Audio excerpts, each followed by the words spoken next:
You're watching 38 IZ videos. This is Val Tapia.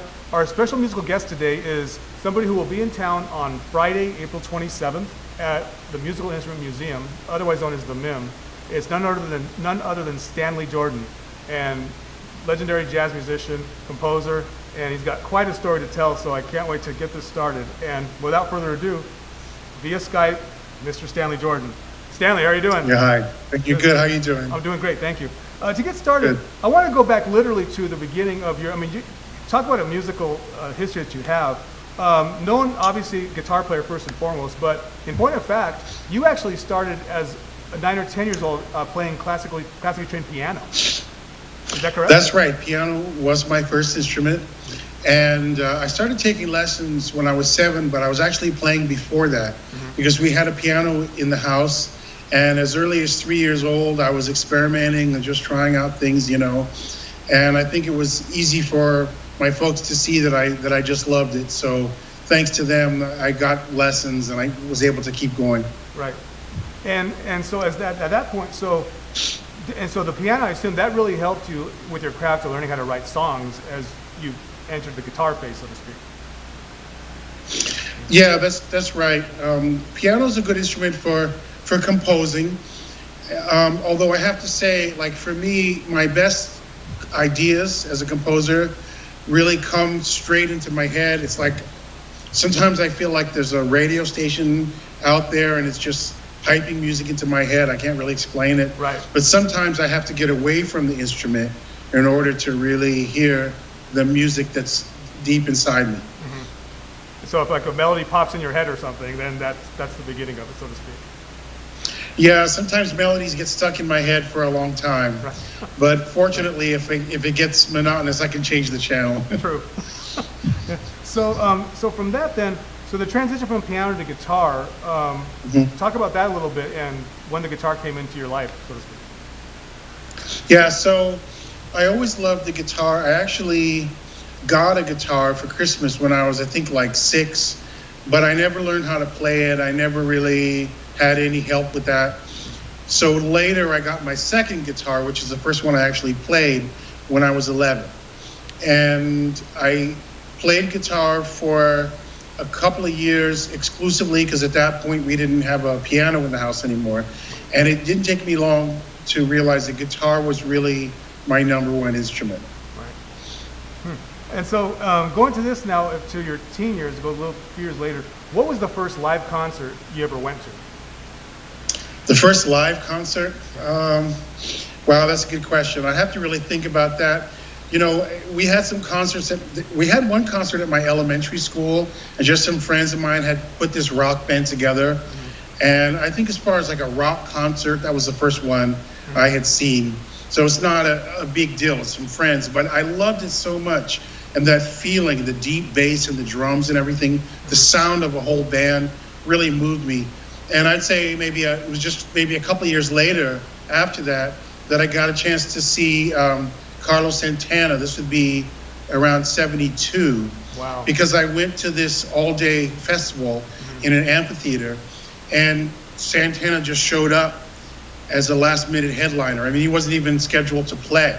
Wow. And I was already near the front row, and that was a life-changing experience for me because he was one of my idols on guitar, and I think I had only been playing for maybe about a year then. Wow. So it left quite an impression on me.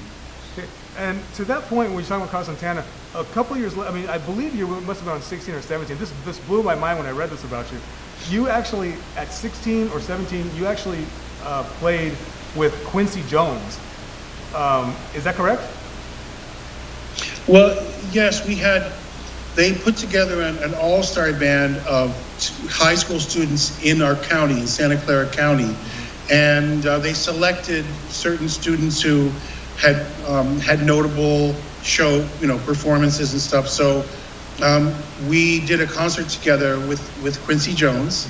And it was really an honor to meet him. And I got a lot of positive encouragement from him. He heard me play, and he really encouraged me to keep going. What he said was essentially, in effect, it's okay to quit your day job, basically. To hear from Quincy Jones, that must have been amazing. Interesting. So to go a little more then, and then eventually you graduated in around 1981 from Princeton University, and not around that time you also played with, this blows my mind too, Dizzy Gillespie. What was the experience like playing with him? Oh man, yeah. Well, Benny Carter taught a course for one semester at Princeton. It was in connection with Morrow Berger, who was a professor in American Studies. And they put a course together that was a combination of American Studies and music department. And I took the course, a lot of people took the course, and it was through that course that I met Benny Carter, because he was on campus that whole semester. And he was just such a legend. And I mean, I can't say enough about him. I mean, he goes, all the way back to, Louis Armstrong's generation. He was one of the first great jazz artists. And yet, his ideas were so current, and he stayed with the times, and he always was so creative. So anyway, I got a chance to sort of do a little audition for him in his office, and we talked a lot, and he had this show coming up with Dizzy Gillespie as a guest, and I just sort of timidly asked, is it okay if I sit in the show? And he said, sure. So I ended up sitting in, and that was when I was 19. Mm-hmm. And it was kind of an amazing thing because, and I don't say this like as an ego thing, but just as kind of the way the inspiration hit me, sure, is that I really felt that my presence on the stage was inspiring to the other musicians, because you can tell in the way people play, and so I felt really welcome. It was like, we're glad to have you here with us, and you're bringing something, right, and we appreciate what you bring. And so that was also, I'd say, a life-changing moment for me. And this would be roughly the late 70s, correct? 79, yes. Wow. Yeah. Yeah, that when I read that, I never known that. Like I said, I was like, wow, Dizzy Gillespie. There aren't many people your generation who can say they play the Dizzy Gillespie. That's pretty mind blowing. So, yeah. So, on that note, I also heard a version of, you did a song with Kenny Rogers called "Morning Desire," roughly 1985, early 1986. It was a big hit on the country charts, and it was number one for quite a few weeks on the country charts. How did that collaboration materialize? Oh yes, that came out because Kenny Rogers had seen me on the Johnny Carson show, mm-hmm, and he had written this song, "Morning Desire," and he was looking for some different spark, something to make the song unusual and special. So when he saw me on Johnny Carson, he said, that's it, that's the element that I've been looking for. So he had his people contact us, and they invited us to do the session. I heard the song, I just loved it. I really loved that song. And I would say it was also a great experience, not just working with Kenny Rogers, but also George Martin was the producer. Right. He was the producer of the Beatles. Yes. And so he told us a lot of great stories, in the studio. And he was really wonderful to work with because he really understood how to bring out the best in the artist. Right. And at one point, he was just literally drawing the music out of me, like a physical gesture, like, come on, give me more. Right. I want to hear that Stanley stuff. And at one point he said, pretend that this is your album and you just go for it and really play your style and your sound. And that was when we ended up getting the track that we kept, mm-hmm, on the song. Mm-hmm. That was the take. Wow. Mm-hmm. And to that, for the viewers who possibly don't know Stanley, what would you say the significance of Blue Note Records really was in jazz circles? I mean, it's I would, mm-hmm, just let them know how is it so significant in your career? Mm-hmm. Mm-hmm. Historically, Blue Note is the most important jazz record label of all time, and the where I came in is just, I think a lot of it was just luck. Although Bruce Lundvall was a great record executive who was a big supporter of mine, mm-hmm, but there was an element of luck too, because just at the time that I came in to, because he had invited me to do a record deal. And on the day that I came in to talk to him about it, he had just gotten the offer the night before to leave the label he was at and revive Blue Note Records, because Blue Note Records had been dormant for almost a decade. Right. And excuse me, and this was the dream job for him. And he said, I want you to be the first artist I sign. So I ended up being the first artist in the revived Blue Note Records. And it was a really wonderful time. It was a magical time. I did my album Magic Touch, right, which went to #1 in the jazz charts for 51 weeks. Wow. And Blue Note was very supportive. And I did a lot of shows, like not just in the States, but also, you know, internationally. And I think that's when things really started to really take off for me. So, you know, musically, I felt that they really supported who I was as an artist, and also they were really great people. Right. And there's this, as you know, in the I should say not just the jazz community, but really a lot of genres in general, the critics can be pretty harsh at times. You're known for playing literally all kinds of music, and there's no limits for you as far as the musical genres you like to touch, because you do a lot of what you refer to as pop standards. And there's a writer named Scott Yanow, who's pretty well known in jazz circles as a writer. And I'd like to read a quote if I could, and really quickly, and just to hear your response to it. And it said, quote, Stanley Jordan can play amazing jazz, but he often wastes his talent on lesser material, so one must be picky in which of his albums to acquire, unquote. Is that because of your well-rounded, there are no rules for you as far as musical boundaries? Do you think that that's a big problem in jazz circles, or any genre of music for that matter? Well, you know, first of all, that's a really old review that really needs to be retired to the dustbin of history, because back in those days, there was a lot of pressure from the jazz establishment to, you know, get me to conform and to get me to do one thing. And I just kind of kept on doing my thing, and they've long since sort of given up and said, hey, you got to let Stanley do what he does. And so, you know, you don't really read that kind of comment about me anymore. But I think it was something that, because it got, in the early days of the internet, that comment kind of got out there. And so it has a lot of staying power just because of that. I mean, if we want to get into deeper into it, aside from the fact that it's not necessarily someone else's place to presume to tell me what kind of music I should play. Right. I think there's also just the point that I think that comment is a lot about the person who wrote the comment. Because basically what he's saying is that in his opinion, jazz is this great art form, and that other forms of music are lesser.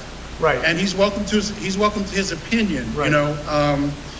But I think that, you know, not everybody feels that way. I think that different styles of music, different genres have different elements that they specialize in. Right. And so, you know, I don't argue with the fact that jazz is great music, and it's certainly my core music. Right. But I wouldn't want to limit myself to that, because really what I do and what I've always done is played a variety of music.